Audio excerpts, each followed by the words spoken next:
Good evening and welcome. It's my pleasure to welcome you all to this event. I know it's still not normal, and many of you are still with your masks, but I do welcome each one of you for having come down and encouraged us. I'm happy to announce that we are back to our regular scheduling of events, and we'll be having a series of events from now onwards. We have one already confirmed for the 1st of July, and after that the 23rd, and then the 30th of July also. And very eminent speakers are gracing this occasion. But today belongs to the Ramnans and to Sunil and the mountains. So we're going to have an evening of, for us in Chennai, it's hard to go beyond Kodaikanal or Ooty. But here we're going to get a glimpse of the Himalayas and the mystique of these mountains. How these mountains have been drawing us from centuries, and the allure, the mystique. This is what they're going to talk about, and I'm sure it's going to be a very, very interesting evening. For those of you who do not know about CIC, the CIC is a not for profit organization formed to promote exchange of information and ideas in the fields of education, business, finance, economics, arts, commerce, literature, law, science and technology, politics, public administration. In fact, anything that interests the public is what we engage in.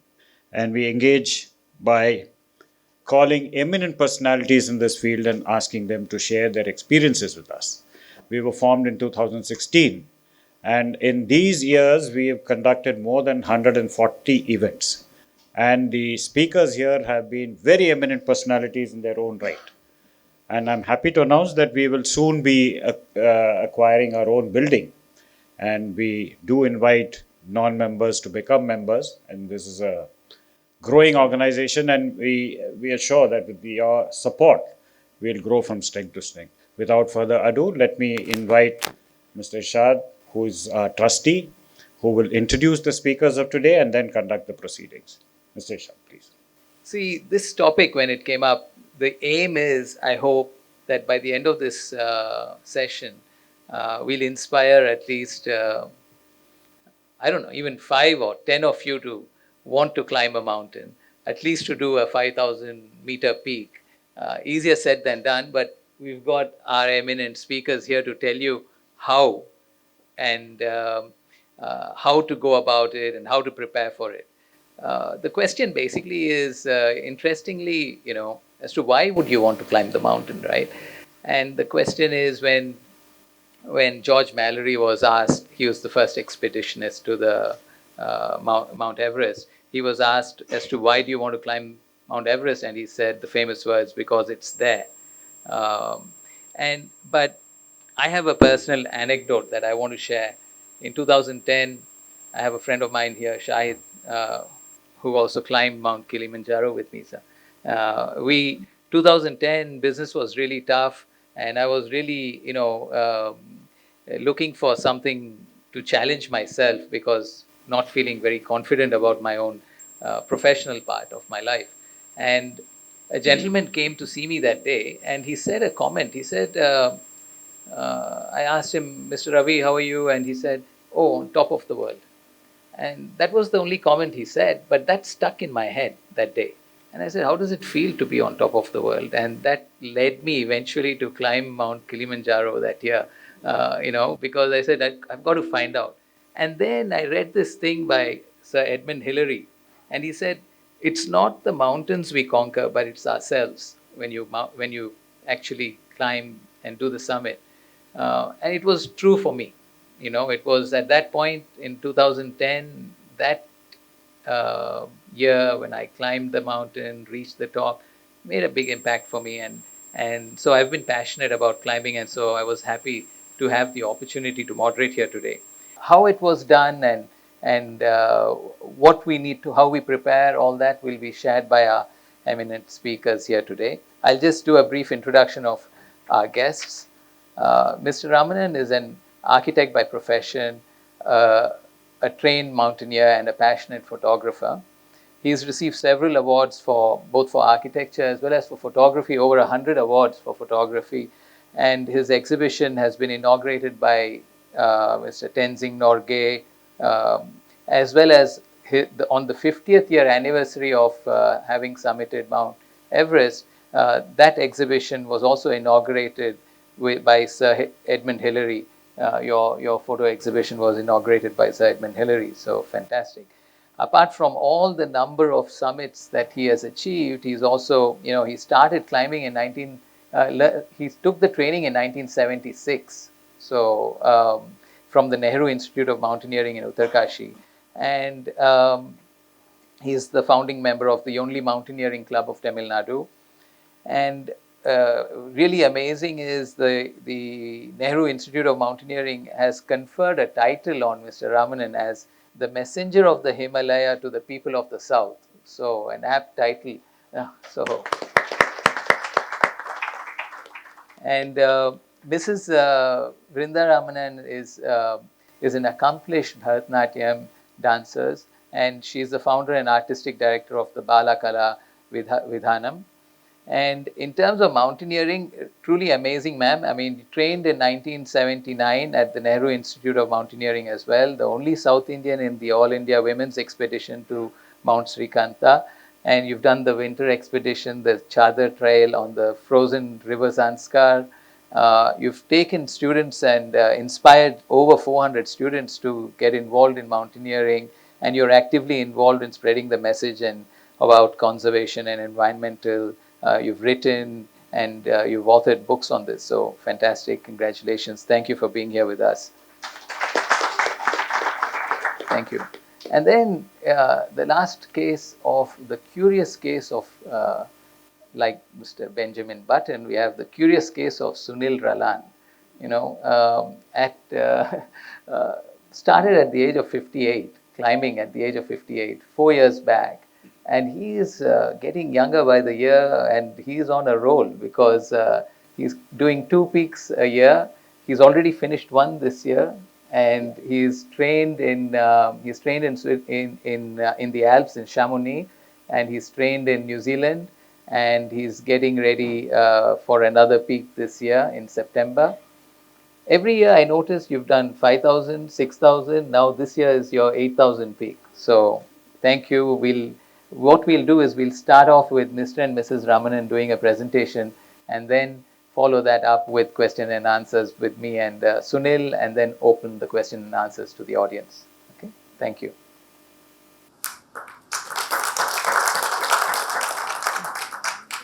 Good evening to all of you. Before starting our presentation, Mr. Chandramouli told us we are planning to have your own library.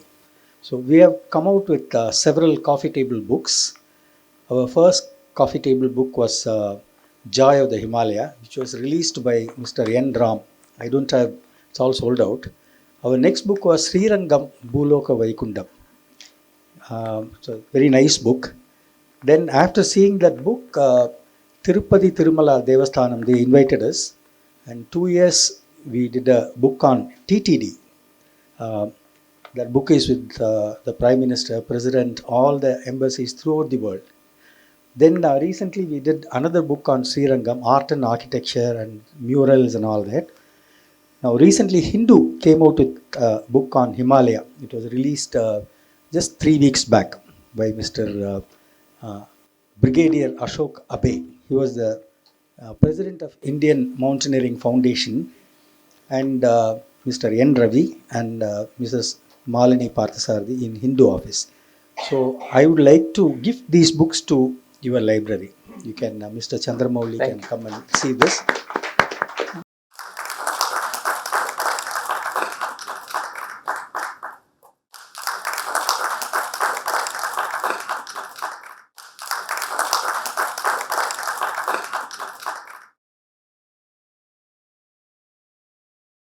We are also writing a book on the Western Ghats, Southern Western Ghats. We have been trekking in the Himalaya for the climbing and trekking in the, both of us have done our basic advanced rescue courses way back in 1970s. So every year, twice we will go to Himalaya, and we will also twice we will go to Western Ghats. So we have enough material about the Western Ghats because these two mountains are the lifeline of India. So soon there will be a sequel of Himalaya followed by the Western Ghats. And we are also, being an architect and she is a dancer, we are coming out with another book because there is always a lacuna. That is, we have books on Srirangam, we have books on Madurai temple or Srivilliputtur, but as we do our architecture course, we don't have much on South Indian, especially Tamil architecture of temple architecture of Tamil Nadu. That is tracing the history of temple architecture of Tamil Nadu from BC with drawings. So we have embarked on that. We are producing from the Jain period to Pandya, Chola, Imperial Cholas and Pallavas with drawings. All the temples with drawings. Soon we will be coming out with that, because when we leave this planet Earth, we have to leave some positive footprint so that the future younger generation will have a respect for our culture, respect for our mountains, respect for our architecture. So this is the kind of work we do along with my architectural practice. Thank you. Now Vrinda will start the presentation.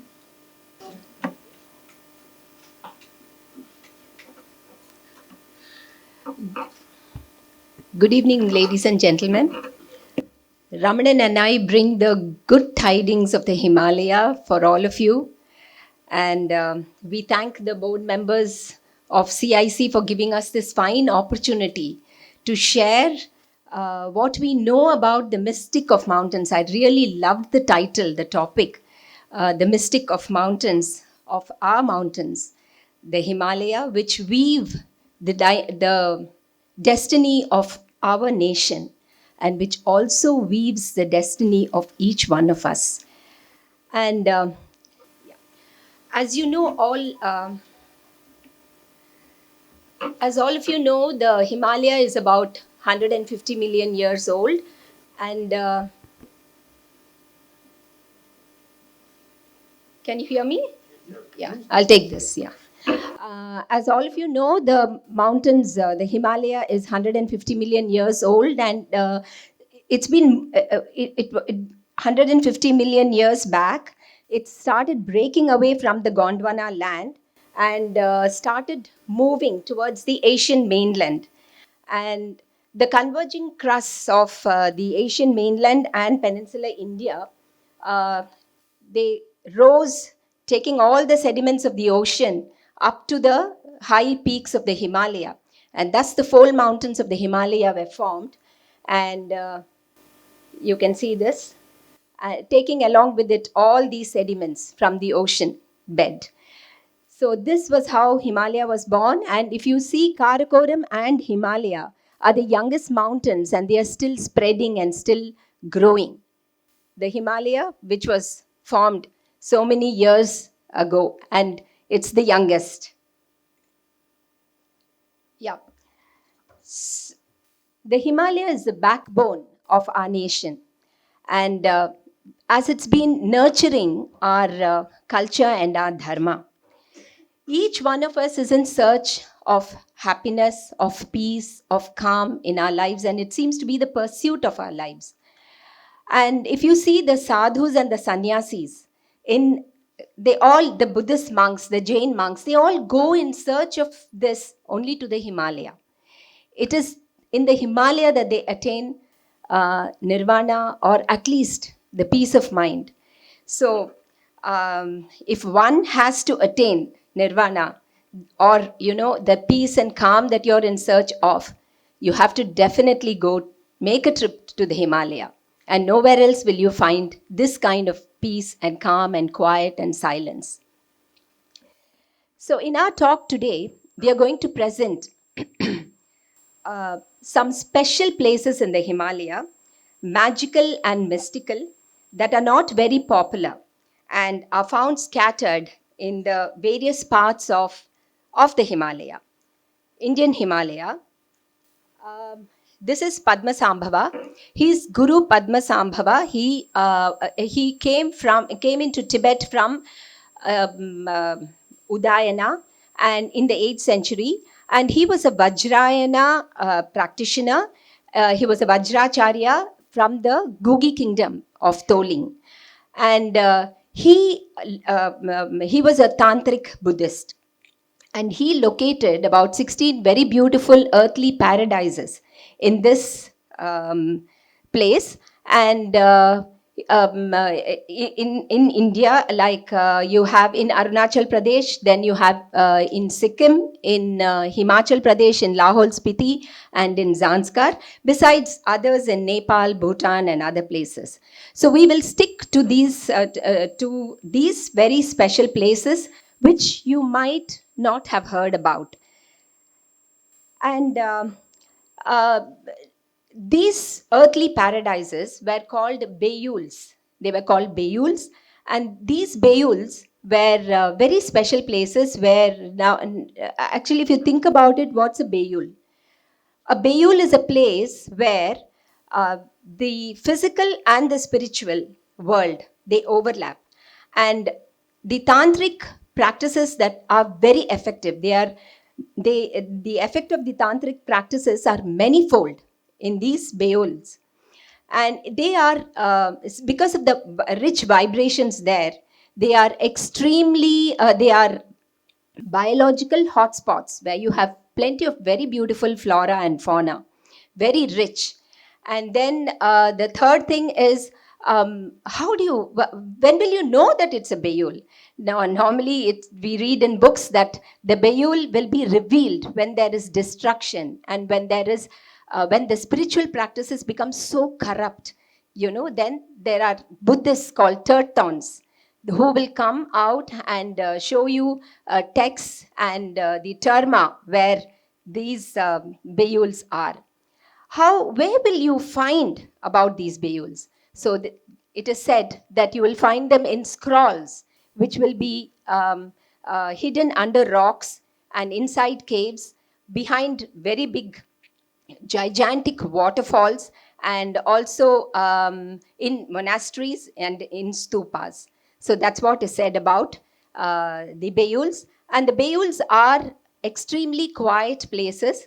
You will never know. You might be walking in a Bayul, but you will never know that it's a Bayul, because we are always in a hurry to reach from point A to point B, or achieve our goals, that we don't really connect with the nature that is around us. So that connect, when you will understand. And it is said that once you realize it's a Bayul, then all your negative karma is gone. And the negative karma that has accumulated over thousands of births is gone completely. And you attain eternal happiness and the wisdom of the self. So now I request Ramanan to come and take over from here. He will talk from here on about the Arunachal Pradesh and the Pamako region. Padmasambhava was the man who wrote, many of you would have heard about Bordo Todal, which means what happens after your death, NDE, near-death experience. Whatever he told 1200 years back, now doctors are finding. He is the man who wrote Bardo Todal, which means what happens to the human spirit, the Atma, when you die. He's a famous tantric guru. And these Bayuls, what she had mentioned, is a kind of a place. They are not physically, they don't exist. You have to find a key. Unless you are a tantric practitioner, unless you are trained in spiritual means, you cannot identify these Bayuls. Today, because the title, I don't know who chose this title, Mystic Mountains. That is why we have chosen the mysticism about the Himalaya. Otherwise, we can talk about climbing, we can talk about trekking, technical climbs and all that. But I thought this is a very beautiful topic. Somebody had selected Mystic Mountains. So these Bayuls are a kind of a place where even the Westerners were attracted. The Harper, who wrote a book on Into the Heart of the World, Jan Harker, Then Robin Sharma, he wrote a book on the monk who sold his Ferrari. Then Anagarika Govinda, he wrote about the way of the white clouds. All these books are about these Beouls. And the Westerners have named it as Shangri-La. And some of the Easterners call it Shambhala. I think many of you would have heard about these words. And these, we were lucky to go to these Beouls. And because the first Beoul, what Guru Padmasambhava talks about is in Arunachal Pradesh. Unfortunately, half of the Beoul is in China now. This is where the first Beoul is called Pemako. We have visited the Indian side of Pemako. As you know, the fantastic river Brahmaputra, in Tibet it is called Yarlung Sangpo. It starts at Kailash, bottom of the Kailash. Though we are not showing you Kailash, we have done inner parikrama of Kailash also, but we are not showing that. From Kailash, it flows 1,000 kilometers. It almost comes up to Arunachal Pradesh. Then it takes a bend and it comes to Bangladesh and India, in Assam, Kaziranga and all that. So that particular bend is called a Beoul. That is called the Pemako. So it is very close to Chinese border and you require permission to go there, and extremely difficult place, leeches, tigers.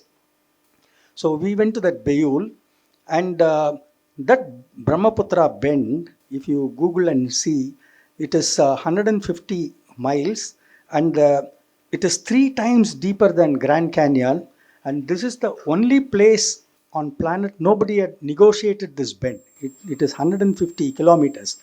150 miles. So it takes a bend, and Yarlung Sangpo, which is at 16,000 feet at Tibet, it comes down to 8,000 feet, almost 8,000 feet of descendants in about 100 kilometers. So there are gigantic waterfalls, and this is the Beoul Padmasambhava talks about, and behind these huge waterfalls are the key for the Beoul.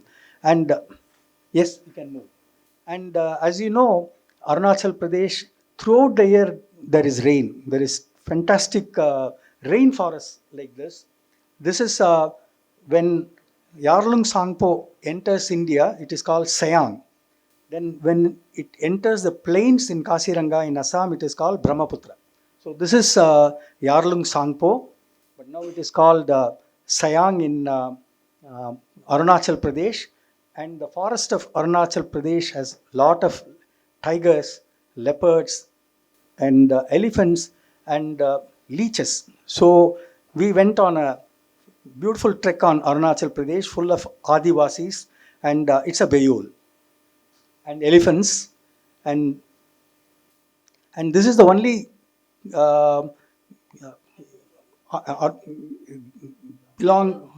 Hulog gibbon, which is which walks on 2 legs. It is found in India. Of course, leopards in the Beoul, and these are the Beouls. Means when there is a apocalyptical event in planet Earth, in case if there is a world war or a nuclear war, these are the places where human beings will survive. That's what Padmasambhava says. This is Brahmaputra. To go to Pemako, you'll have to start your journey from Pasighat in Arunachal Pradesh. This is Brahmaputra. You will find bridges like this, lovely bridges made of bamboo. You'll have to cross the Brahmaputra, the upper Sayang rivers, through this over rainforest full of leeches and tigers, and beautiful place.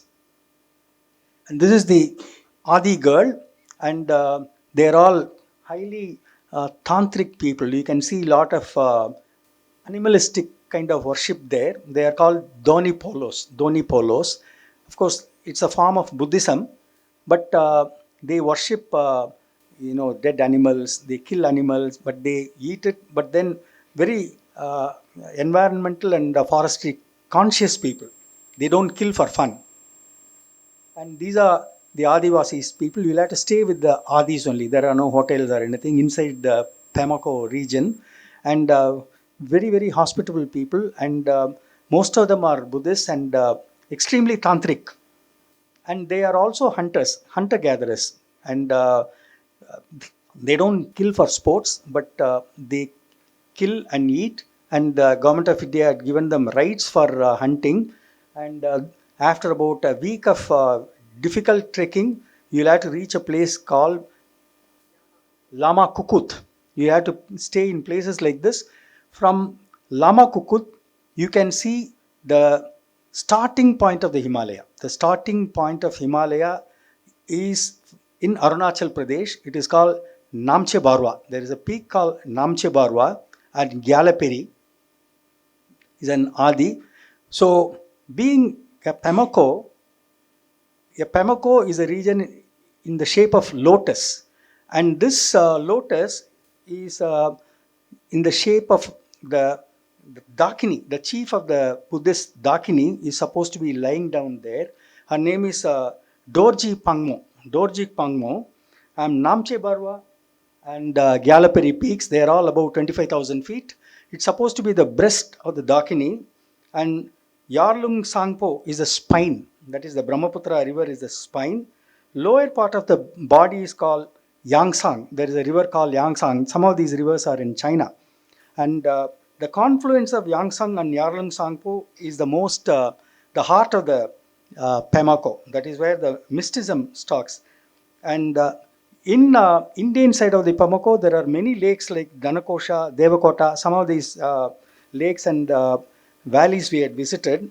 And this is where the Dakinis congregate, Buddhist Dakinis. And as you know, where the Brahmaputra is taking a turn, China is now they are building dams. So they may block the water of Brahmaputra and then they may take it to China.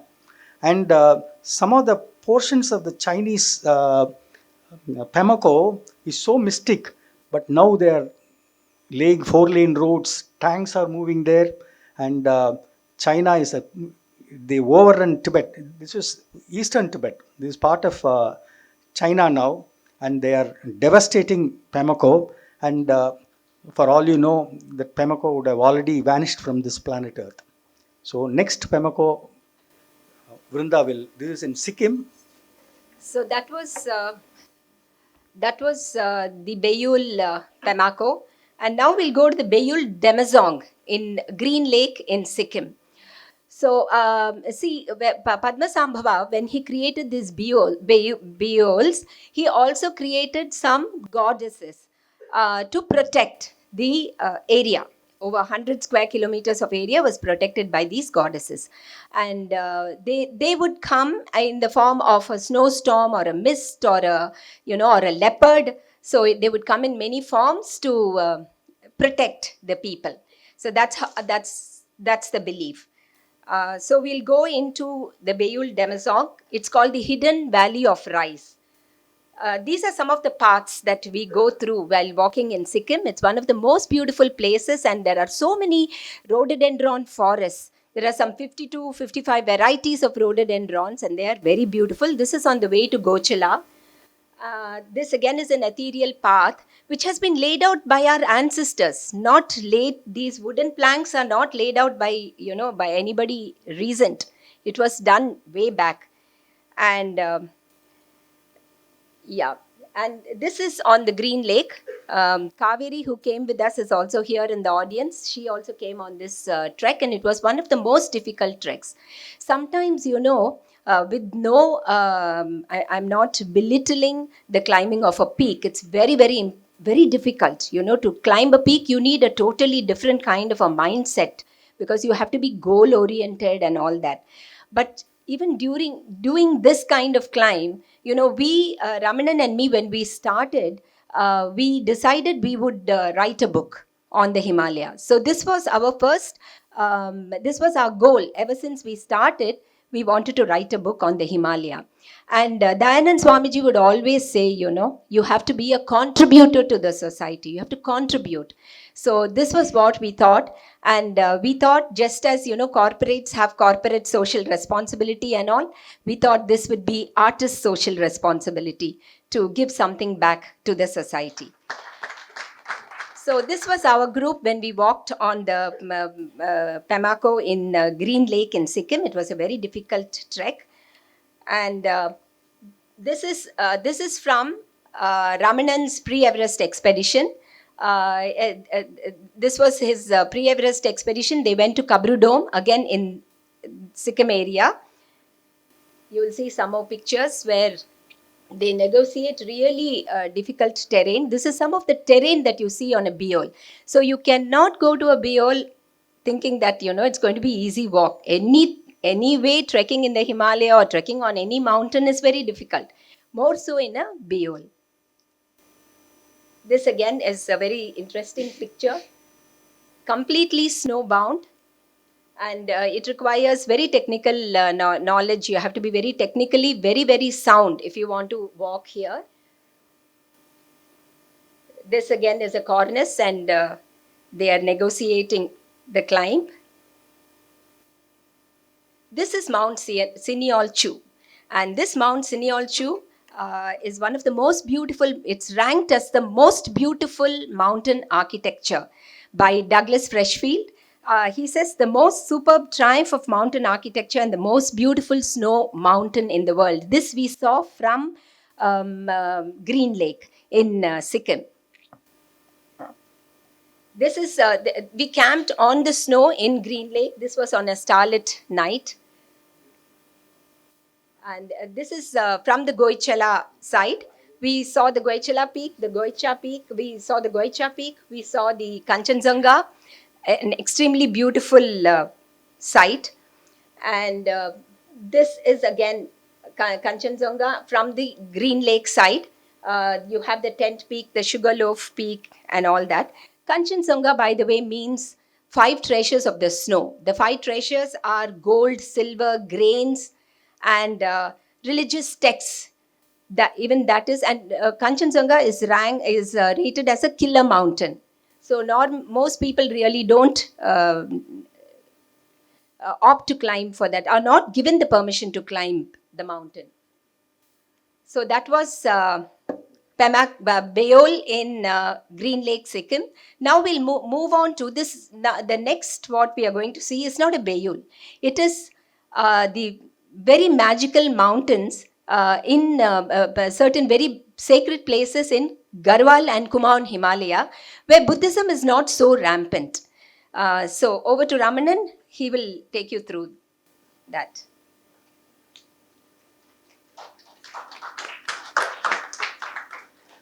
Kanchanzanga, incidentally, is the 3rd highest peak in the world. It is 28,125 feet, and I was part of Indian Mountaineering Foundation pre-Everest expedition there. Bachendri Pal and all these great climbers we were together climbing that peak. Now we will move on to the 3rd most sacred place in the Himalaya. The peak what you see on the right side is called Dunagiri. Those who have read Ramayana will remember this name, because this is the peak. It is 23,150 feet. Dunagiri is the place where Hanuman went there, and Rama and Lakshmana were lying down in Sri Lanka, and he had to fetch the Sanjeevani flower. And you see there is a dip in the middle. That is the place they say Hanuman broke the mountain. And as you know, Parvati is the daughter of Himalaya. So she was so angry, and whoever goes here, because Hanuman without her permission broke the mountain and he took it to Sri Lanka. And many of you, if you had gone to a place called Nagarkoil, there is a small hillock there which is called Marunduvar Malai.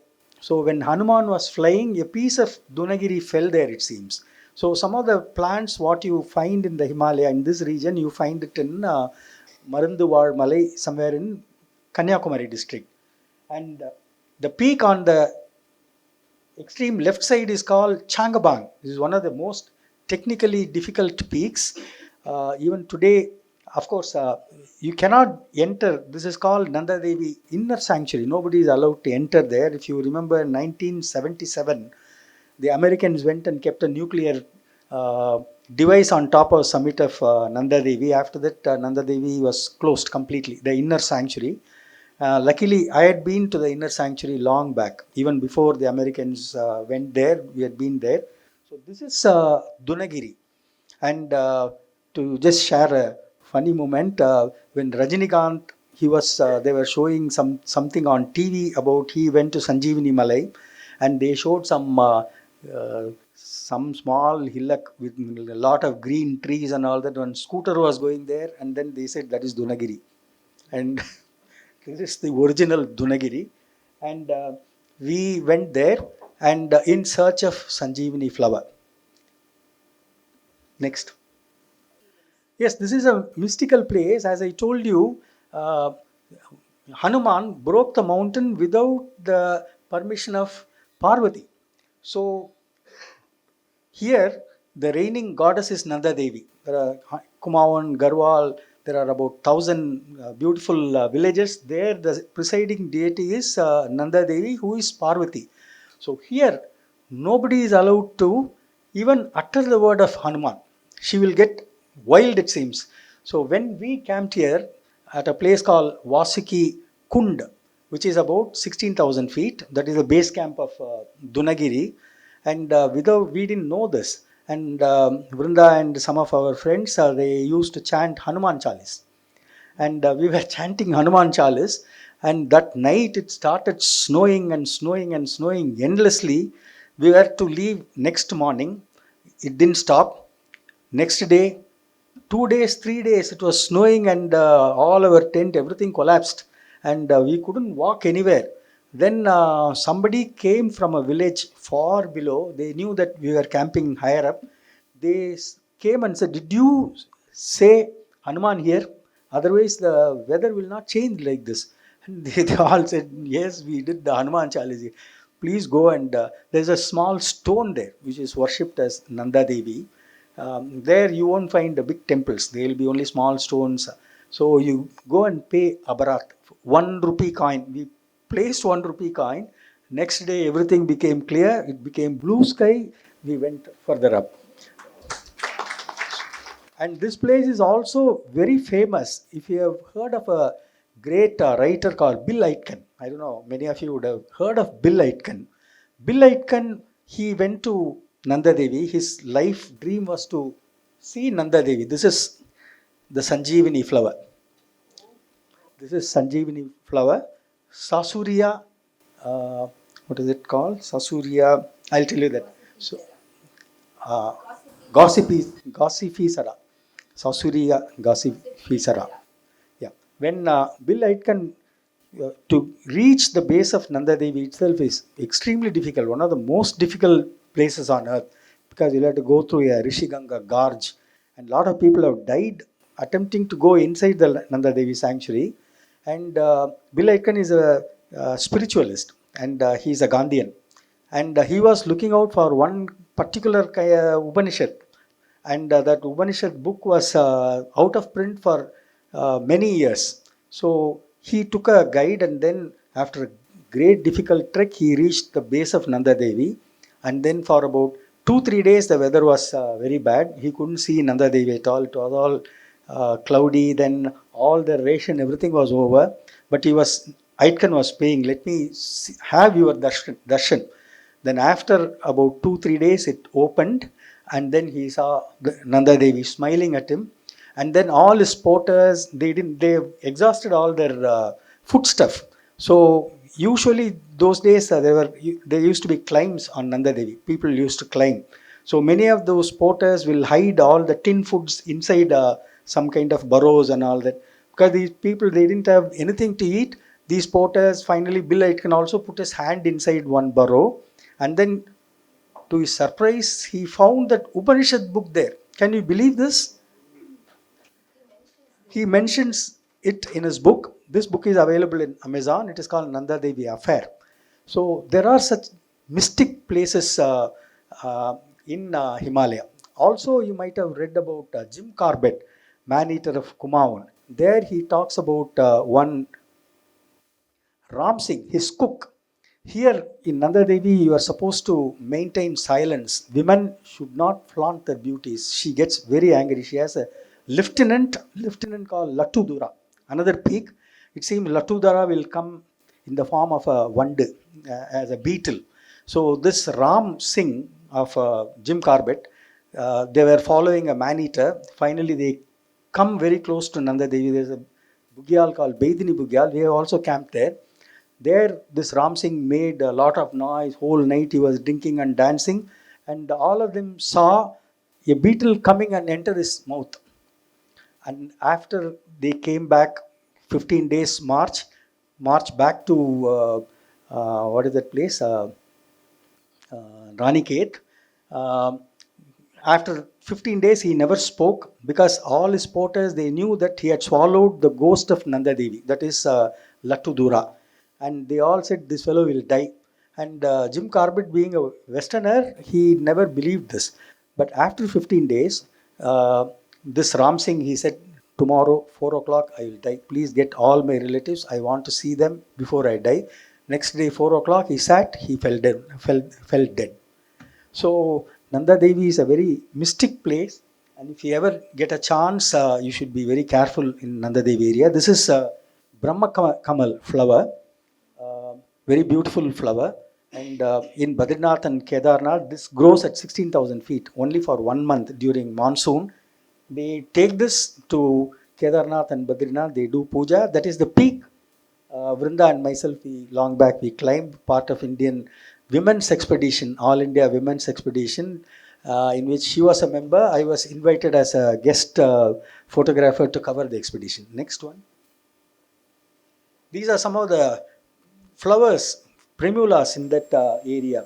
Dunagiri, that place is full of flowers. Valley of Flowers is not the only place on Himalaya. There are so many such beautiful places. This is Nanda Devi. The Nanda Devi main peak, Nanda Devi East, they are called Nanda and Sunanda, two sisters. And Nanda Devi, again, this is Nanda Devi, it is 25,760 feet. Next. Nanda Devi is surrounded by a wall of mountains. This is called Trishul. Because Nanda, she is the prince of the Himalaya, princess of Himalaya, so it is surrounded by a beautiful wall. It is called the secret goddess. This is Trishul. Again, Trishul, you can see so much of snow is being blown away. For at that altitude, it is more than 1 or 2 kilometers. That means the wind is so, velocity of the wind is so much. Even if you stand there, you will be blown away. In fact, in Everest, there are many people who are blown away because of wind. This is Shivling. This is a place called Tapovan. We have camped there, and whenever I go to Himalaya, I will be very active in the night because I'm very fond of star photography and galaxies and all that. So when everybody is inside the tent, some of our friends are here. At 2 o'clock in the morning, I will be in freezing temperature. I will be using my tripod. It will be minus 25 degrees centigrade. I will be taking photographs. So a lot of people go to the Himalaya for various purposes.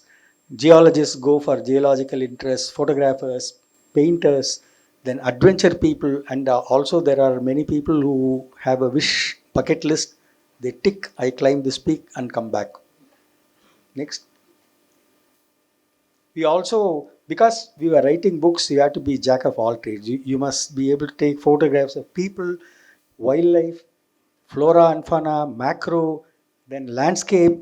So though I am not showing many of the wildlife photographs, Himalaya is full of wildlife. This is the blue sheep, and the peak behind is Shivling. This is the birthplace, Ganga, birthplace of Bhagirathi. This is called Gomukh. If you see, Go means Pasu, Mukh means Mugam. So if you see those two peaks, it looks like the horn of a cow. From the cow's mouth, Bhagirathi is coming out. I was climbing a peak called Kedarnath Peak. Just behind the Kedarnath temple, you will see a very beautiful peak, which is called Kedarnath and Kedar Dome. We are climbing that peak. Some of these are scenes from Kedarnath Peak. That is Mount Meru. In Bhagavad Gita, Krishna says, among the mountains, I am Meru. This is Meru. Next. This is from Gangotri. You can see the arm of the Orion and the Bhagirathi river. This is a 25-second exposure. You'll have to keep your camera on a tripod and take. The Mariul, a term Bayul, and this is Mariul. So this is the final part of our presentation. It's called the Mariul. And just a second, get my papers in place.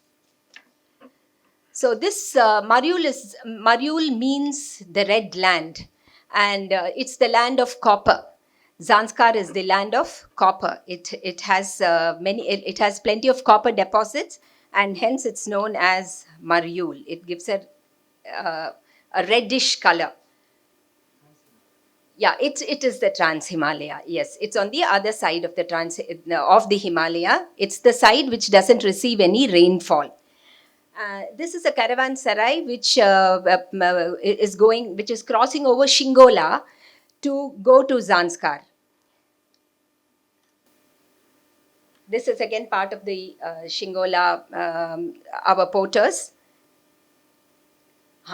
This is a very beautiful rock which is called the Gumbaranjong. Yes, Gumbaranjong. And this Gumbaranjong,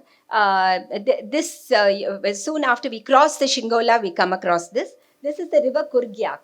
And this Gumbaranjong is believed to be a monastery in itself. And I believe on a full moon day, a very devout Buddhist will be able to see little lamps moving up and down, and also hear the low beat of drums. So they say. But definitely when Ramanan and I went, we did not hear we did not hear the sound of drums, or we did not see lamps, but we did feel the vibration around. It was really, really vibrant, so beautiful, and something that we will never forget. This is Sarapchu, the gorge, and sand dunes above it. And this is a very beautiful, it leads us to a very beautiful place called the Huktal Monastery. Now this Huktal Monastery is like a beehive. It is at the confluence of the rivers on the cliff face of a gorge. It's the major tributary of the Lugnak river and the Sarapchu. So it's made of mud and wood. There, all architecture you will find made of mud because there's no rain. So when they had one particular rainfall, many of the houses just crumpled. So now they have started using concrete. Very sad. And this particular Huktal Monastery has a lot of history in it, and it was not known at all. It was hidden, obviously, because nobody could reach it. It was really hidden, and it was made famous by the historian by the Hungarian historian Alexander Soma D. Koros. He made it known to the world. This is the Valley of Copper in Lama Yuru. This is how the beautiful landscape looks. This is the gateway to Chadar. See, this Chadar trek, today everybody is doing it. There was a time when there were no takers for this. And that was the time we did the Chadar. And we did the entire Chadar, the total of 120 kilometers. And it's a frozen lake. The Zanskar lake gets frozen. The Zanskar river, gets frozen. And it is the only commutable, people can only commute through this frozen river because all the high passes, like Ladakh means high passes, land of high passes, all the passes are closed during winter. For only 3 months the roads are open. Rest of the 8 months it's closed. So during the winter months, the only way you can go to your school or to the hospital is only on walking on this frozen river.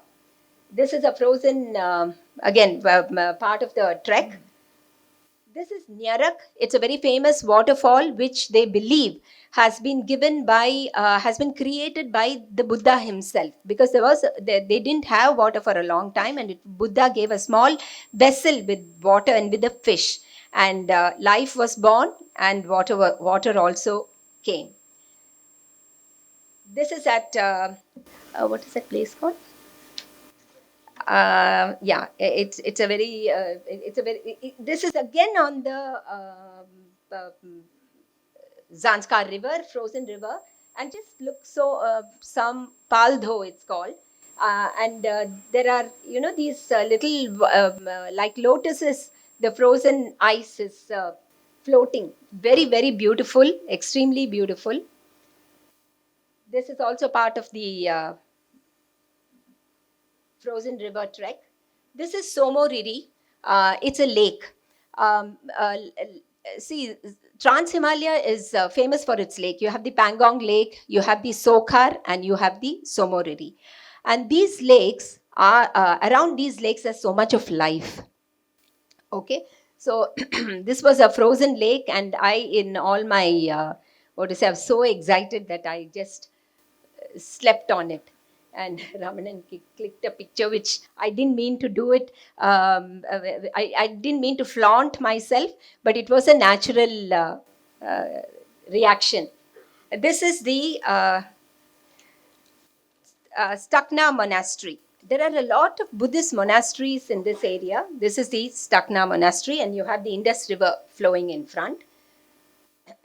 These are the Bactrim double-humped camels, which are found in this area.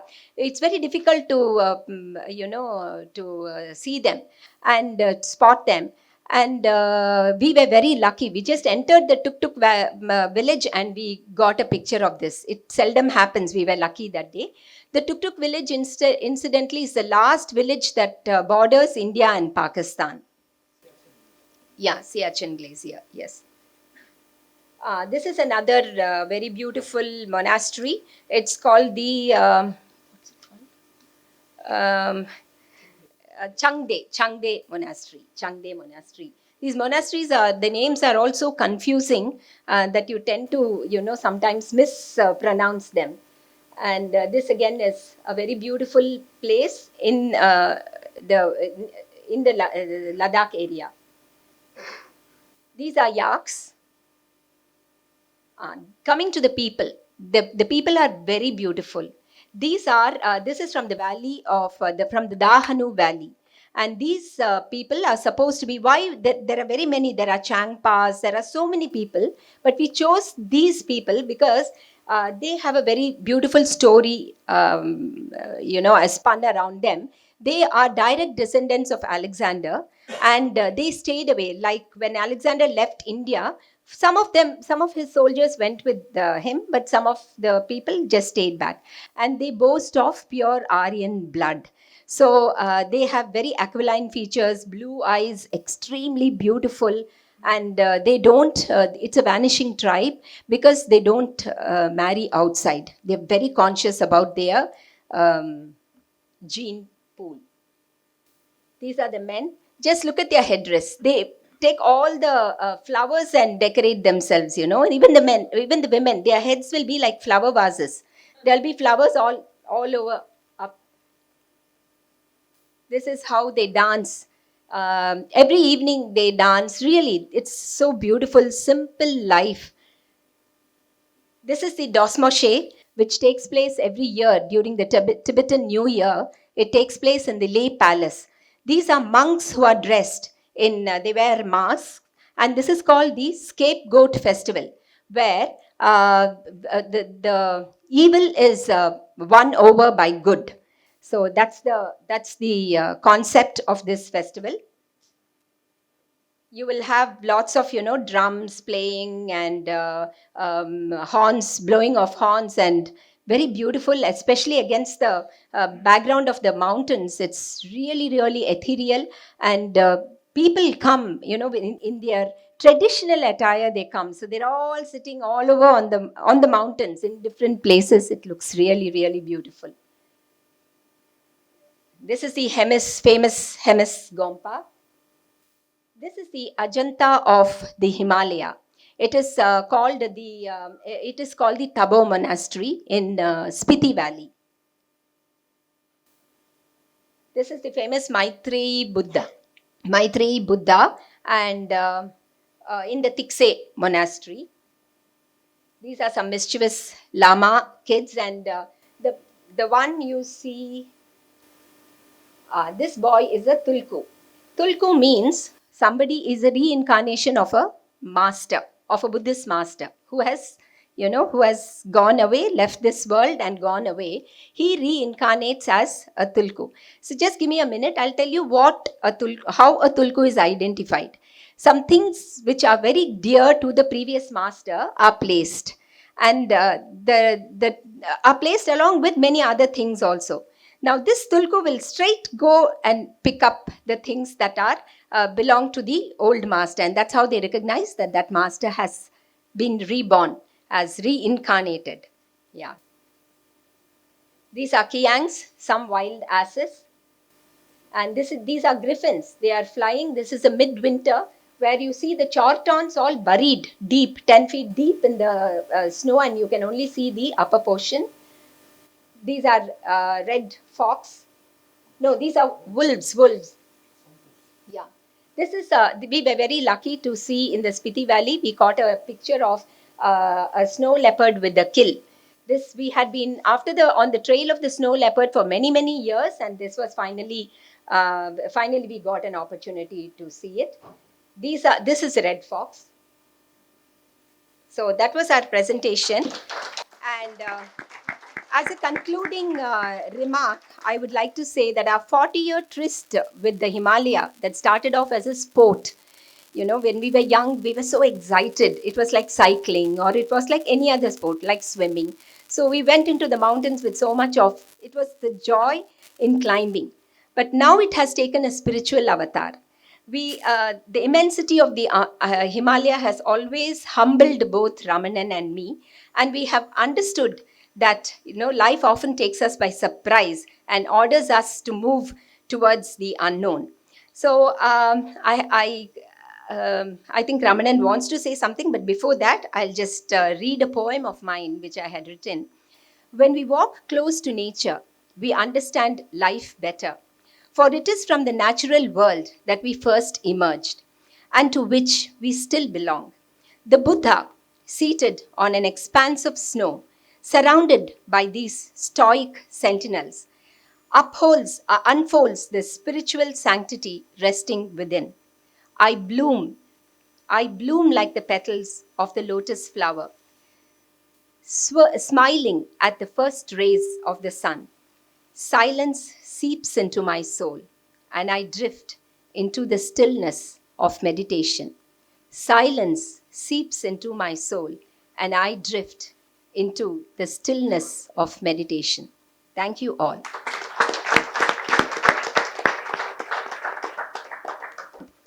She didn't want me to tell this, but I'm going to tell this because she showed Putkal Monastery, and she also said it was Somodi Chorus who exposed this to the outside world, because many of you would have heard of Jesus Christ. There was a missing years of Jesus Christ. So it was here that Jesus Christ was supposed to have stayed for 5 years and learnt pranayama, yoga, and then that is how he survived the crucifixion. And this was hidden, and I believe Vatican never wanted this to be known to the outside world, because the what do you call that? Coming out of death is the edifice or the foundation of Christianity. And if people come to know that this Jesus, then they will start believing he was another ordinary man. So lot of scholars from Vatican used to come there, because there were Latin words inside the cave. I've taken photographs. We didn't want to show it here because we didn't want to create any controversy. And then most of the Buddhist scriptures in which Isa, his name Jesus Christ is mentioned as Isa, was removed, and then it is all taken to Vatican. It's all locked from the public view.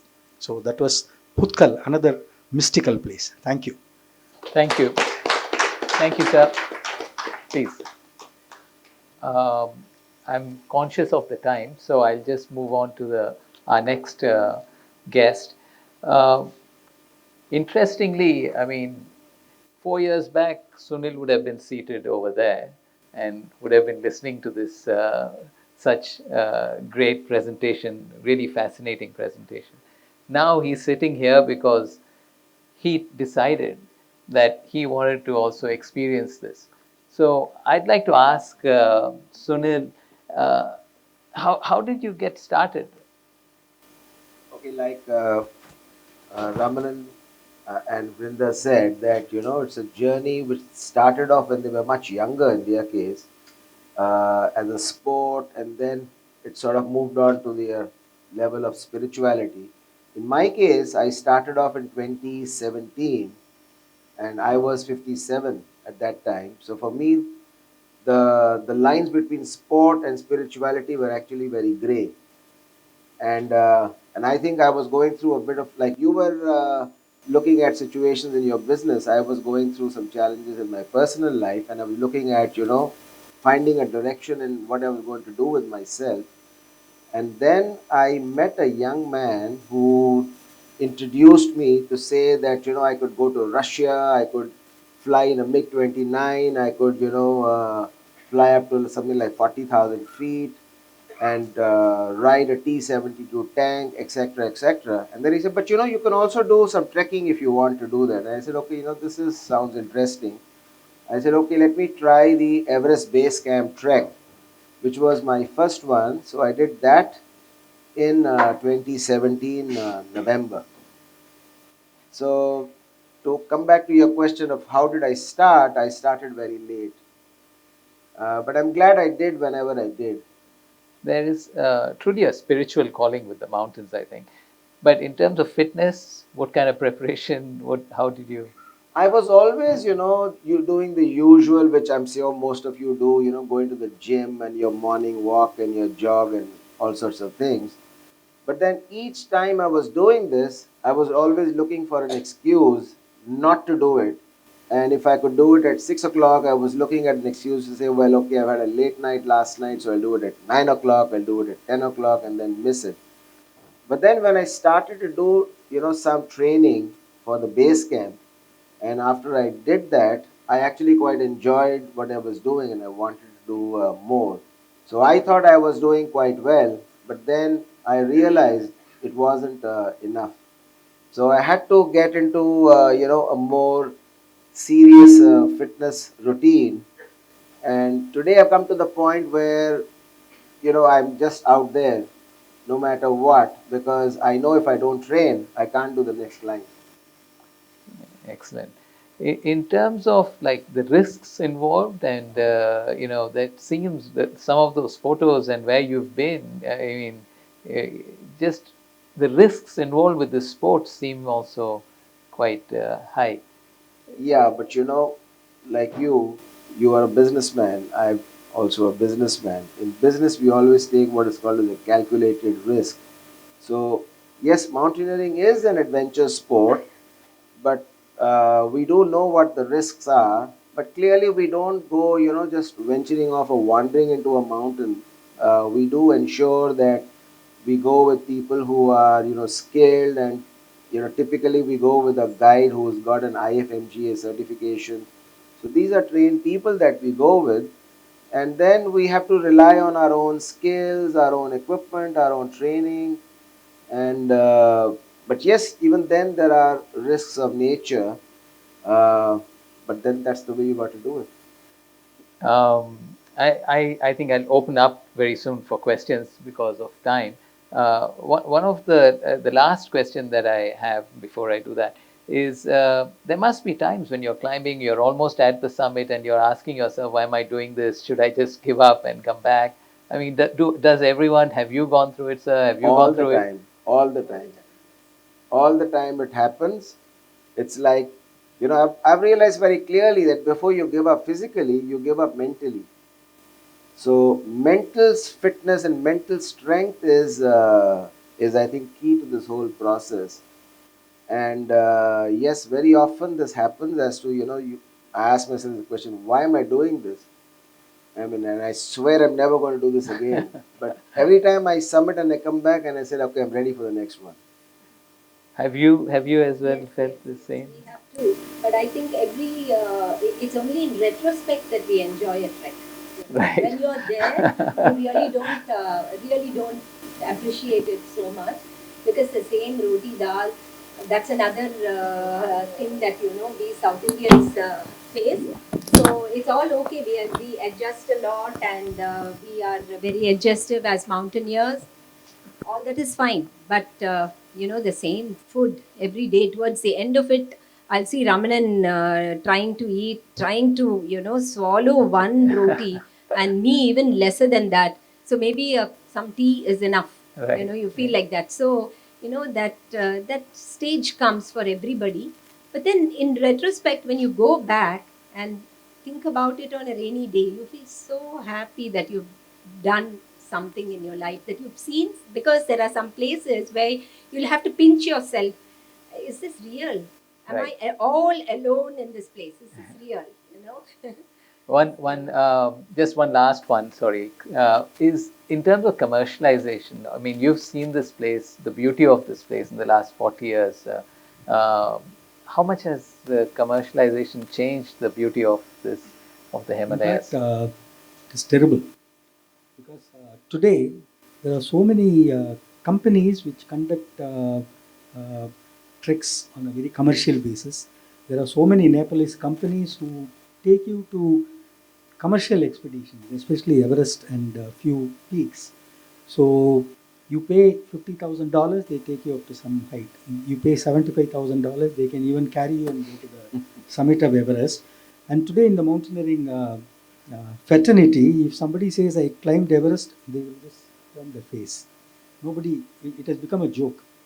If you say I climbed K2, then they'll say, oh, you climbed K2. So that is a kind of situation, because Everest has become so commercialized. You pay money and then you don't have to be a mountaineer also. And there are so many people with their fax machines, with their typewriters, they have gone to the Everest, because everything is carried by the porter, including them. So that commercial climbing, but then Himalaya is so beautiful, so much to explore, like what we showed you, the Pamako, the Brahmaputra bend. There are so many such hidden places where one can go, one can, climb smaller peaks which are tougher than Everest. They are unclimbed peaks. There are so many beautiful places where you should go, and why you should go to Everest, where it's one of the, in fact, very soon there will be a 5-star hotel at the base camp of Everest. So it has become so commercial. Right. You mentioned Meru Mountain. I just wanted to know which part of Himalayas was it? I mean, whether it is Arunachal Pradesh or Sikkim or wherever. This is Meru. Uh, this is in Garhwal, just above Gomukh. But you go to Gangotri, then 20 kilometers trek, we reach the birthplace of Ganga, that is called Gomukh. You climb up Gomukh another 3,000 feet. You reach a place called Tapovan. Tapovan is the place where Tapovan Maharaj, he used to, I know. Chinmaya Swamiji's guru. Guru. So Tapovan is the base camp of Meru Peak. It's called the fish shark. What is it called? Shark fins. That mountain is called Shark Fin. This is one Meru. Actually, Kailash is also supposed to be Meru, because Kailash is considered to be Meru, because next time. Since you asked about this, Sorry, we're running. just running tight on time. Sir, is there any policy of the government on trekking or which trek routes, etc.? Because from what you have seen, and I have also seen some of these places, though not by trek, is there any policy that you would like the government to adopt so that all these places don't get soiled? The second part is Har Ki Doon part of that Zanskar thing? Harikidun. Ah. Is that the base camp? No, it's not a No, part. no. Harkidun is the place in Garhwal. Gangotri Valley is there. Then in between Gangotri and Yamunotri, there is a peak called Bandarpunch. Bandarpunch is incidentally Hanuman's tail. That is where he meets Bhima. So Yamunotri Valley, the end of Yamunotri Valley and Tons River, that place is called Harkidun. Harkidun is the place where there is a temple for Duryodhana. Yes, It's not Zanskar.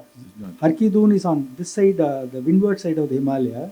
Zanskar is the leeward side of the Himalaya, and this is border of Himachal Pradesh and Garhwal is Harkidun. Thank you. So, I'd like to answer that question about policy. Two things the government can consider, and I can tell you this from what I have seen outside of India, like in Argentina. You can't leave any garbage behind, including what you pass in the mornings. You got to bag it and put it into a bin, which is then choppered out. So there's no garbage left behind, very clearly, which is not the practice both in India or in Nepal. So they need to do that.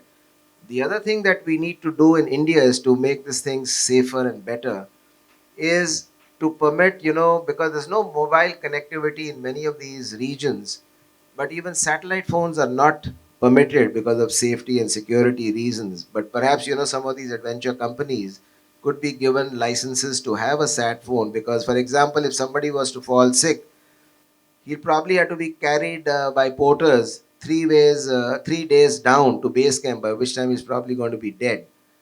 So the safety aspects in India particularly are a huge challenge. So if policy is to be done, it could be on these two areas for sure. So I was very curious about these rhododendrons, which many of them which grow either in that region or in Kodaikanal or in the Western Ghats. So any Yeah. theories on how this has happened? See, the rhododendron is a flower. In Sikkim, you find 52 varieties of rhododendron in different colors. You get pink, you get white, you get violet, you get yellow, you get dwarf rhododendrons, rhododendron arboreum, and it's a fire-resistant tree. Whereas in Western Ghats, you get only rhododendron arboreum, which is red. So that is the common flower in Western Ghats. But in the Himalaya, you get 52 varieties of rhododendron, especially in Sikkim. There is a rhododendron forest, not forest, sanctuary itself. In rhododendron, if you want to see, you should go in February, March. By beginning of April, nothing will be there. It's a blooming means out of the world. It will be rhododendron when you go to Sikkim, especially Gochala. It's amazing. Actually, there are many such flowers which you find in the Himalaya, which are found in Western Ghats also. Probably the same kind of climate, because rhododendron doesn't grow where there is a lot of snow and ice and all that. It grows in the lower altitudes, so it could be that. Yeah. About the tree. Millions of years back, I think the Western Ghats and Himalaya must have been all, continuous corridor for animals to move because there were no towns, there were no cities, there were no skyscrapers. So the elephants, they all used to migrate. They go to Himalaya, from there they come. So probably some of the seeds from there must have come down to the Western Ghats. Anyone else? The best policy for the government would be not to make these places accessible. So that people just Yes. Actually, Yes. 35 years back, I was caught in an avalanche in an expedition. I fell 900 feet. Wow. 900 feet on snow and ice and rolled down, and 33 of us. It was a huge expedition, and one captain, army captain, broke his neck. As he said, it took 3 days for people to bring him down, and the chopper came and picked him up. And those 3 days I was busy photographing. Luckily, I didn't lose my camera. and it was very scary because during my move towards there's a place there, I forget the name because it's quite in the distant past, where I had to camp. Yeah, yes, that's right. So there were 2, 3, this Kachas came, the asses. So both of us, I mean, the ass and myself were scrambling for space. It was trying to push me down because 3,000 feet down, and I was trying to scramble. So it's very scary. It was very scary. But then it was a great pleasure walking through that treacherous place. But now, if you make it accessible to everybody, then the beauty is lost. Because Western Ghats, that's how they've been able to maintain Western Ghats. Nobody is allowed into Western Ghats at all. They are so pristine, so beautiful, unless you have an agenda, unless you have, you are a research person or you're a botanist or you're going to contribute something in form of a book, you will be allowed into the forest. Otherwise, absolutely no. And by the time you wait for permission, you'll be as old as a, I don't know. So it's very difficult. Like you said, Kacharwala, now people are not allowed to use Kachar between Gangotri and Gomo. It's all banned now. All the shops were removed. And because there were so many these mules, they were going and grazing everything, and the ground cover has gone. Because of that, lot of flash floods you must have been reading in the newspapers. Because of that, it is happening. Now Uttarakhand government, Sikkim government, they all woken up. Now nobody is allowed to go without permit. Now many of the places are becoming strict. The government is taking lot of initiative now. Have you seen that? Like you've been to Aconcagua and you've been to Elbrus, all these places abroad. I mean, are the policies much more strict in those? Aconcagua was very pristine and very strict. Elbrus was a mess. Elbrus was not well maintained. I mean, there was no policy over there. It was very similar to what we have here in Nepal. But of course, in terms of safety and connectivity, yes, they had their mobile network right up to the summit. But that's really not what we need in India in the Himalayas. We need to have a balance. And I agree with Mr. Sivaraman that they shouldn't be allowing motorable roads beyond a point, and the natural terrain should be maintained. But give telephone communication in terms of satellite phones for safety and evacuation. How many days do you do trekking? What is the longest you have done? And what is a typical day when you trek? Do you trek for 10 hours? How long do you sleep? You can just give an idea. Normally our treks are between 20 to 25 days. And expedition could be 30-35 days. And normally we climb the mountains. The golden principle is acclimatization. That is, work high and sleep low. Work high, sleep low. So what we call the ferrying. The high altitude starts from 10,000 feet. So we will have our starting point at 10,000 feet. So next day we'll what is known as ferrying load. That is, to the next campsite we ferry provisions, we ferry things and go up to say 12,500 feet, 2,500 to 3,000 feet. In a day we climb, go, leave our stuff there and come back. We do this 2 days or 3 days, then you get acclimatized to the 13,000 or 12,000 feet altitude. Then we camp there, put our tents there. Then next 2-3 days we go to 15,000 feet, ferry loads, come back, ferry load, come back. Like that, that's why it takes time. But nowadays, what is known as the alpine climb, people stay at the base of Everest or base of Annapurna or base of K2 for 2 months, 3 months, then they get acclimatized. And within 2 days, 3 days, they go to the summit and come back. These are called the alpine style of climbing. In climbing also now, things are changing. Things are being done in a different way.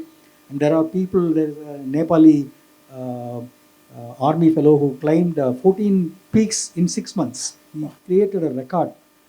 From base camp to K2. K2 is supposed to be one of the toughest peak in the world. He did it in 24 hours and came back. What used to take 2 months, 3 months. It was paid by Netflix, I think. Yeah, Netflix, 14 it's, yeah. Thank you so much. I have just one thing to say. See, talking about motorable roads, it's very easy for us city people to say there shouldn't be motorable roads there, they shouldn't be that. But there are so many villages which are really, really high. And those people do not have any connection. See, when it's winter, 8 months of the year, they are bound in their homes. How would they get help? How would they go to school? How would they get help, medical help? See, like the Zanskar River, that's the only commutable path for during winter.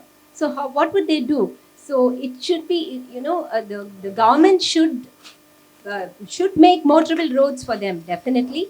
And the other thing is, the companies, trekking companies, they should take responsibility of not overdoing things, because there are companies which have every day taking people, to hundreds of people. So that.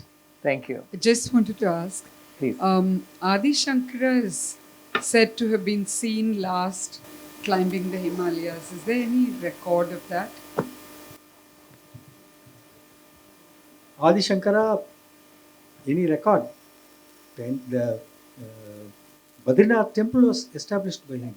Badrinath, the Pujari there is a Malayali, he is a Nambudri. So he had been to Badrinath, he had been to Kedarnath, he had been to Kashmir. He had been to Kashmir because he went to Sharda Peeth. Sharda Peeth is now in POK, Pakistan occupied Kashmir. So it is all in ruins. We were trying to go there, but they didn't give us permission. And the Pakistani people have completely destroyed it. And there is a hill in Kashmir, in Srinagar, which is called Shankara Hill. That is where Shankaracharya wrote Saundarya Lahari. So imagine, in the 8th century, he had gone to Himalaya, been to Badrinath, Kedarnath, established Jyotirmat, Joshimat, he had been to Kashmir, he had been to so many places. It amazes me, or he's not a human being, he's a Shiva Before himself. age 32. Thank you. Thank you. I think, sir, you've really, shown us the spiritual calling of the mountain and the inspiration for the mountains. And Sunil has shown that determination can get you there. So thank you very much. Thank you for this evening and for your talk. Not so pleasant duty to bring you down to earth now. I think you've been up in the mountains in the company of the Ramanans and Sunil. And of course, we have a very able moderator in Irshad. So I must thank all of you for this very pleasant evening. It's been a different evening. We've really, the passion with which they spoke about their journeys and the passion with which they have been, climbing and capturing life and the people over there. They brought it alive for us. We have also been to some of these places, but we didn't look at all this with that much of a discerning eye. Many of us have been to Ladakh, many of us have been to the places which they mentioned. Gomokh, I've been there twice, but the kind of detail that they caught, whether it was the flora or the fauna or the people of those places, the traditions there, I'm sure if you get talking to them, we could talk for hours. But as they say, good things must come to an end. And we really thank all of you for having come down. They live in Trichy, by the way. And they've come down to give us this experience from Trichy. A big hand for them. And Sunil, of course, has been an inspiration for me because we went to the same college, same year. And he keeps asking me, what the hell are you doing? I hope I'll be inspired by you one day and at least do a trek, if not a summit. Irshad, as you know, is a keen, I didn't know that he was a mountaineer, but he is a polo enthusiast. And polo in Chennai is something very, very unique. So we have him, he's our trustee. So I thank all of you for this very, very enjoyable evening. And to just some housekeeping announcements, we have, as I mentioned, we have on the 1st, we have Naushad coming here to talk about his latest book. And then after that, on 23rd of July, we have Barkhadat coming down to address us. And after that, on 30th, we have Sham Saran coming and talking about his book on India-China relations. And we also have one lined up on the 13th of August, where we have Mr. Sriram coming down from the US to talk to us about his Kautilyanomics. I'm sure all of you will be there for all those events also. So thank you very much for gracing us this occasion, on this occasion. Thank you.